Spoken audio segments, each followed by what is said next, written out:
Victoria from Crochet A to Z, and welcome to my channel. If you haven't subscribed yet, please push that subscribe button. If you have, thank you. I really appreciate it.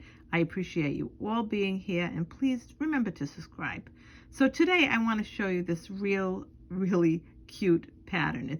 I really love it, and I love the name of it. I love it. It's called the Cabbage Patch Stitch, and it's really cute.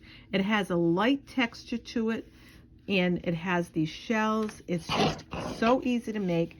It's great for beginners, and it's great for somebody that wants to do something different. And if you're a new crocheter, it is a great one to learn with.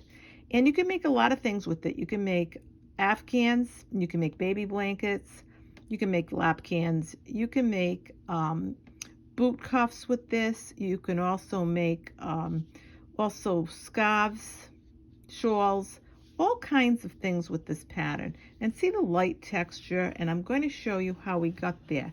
We have these shells that we're going to be making. I wanted to show you this before we get started.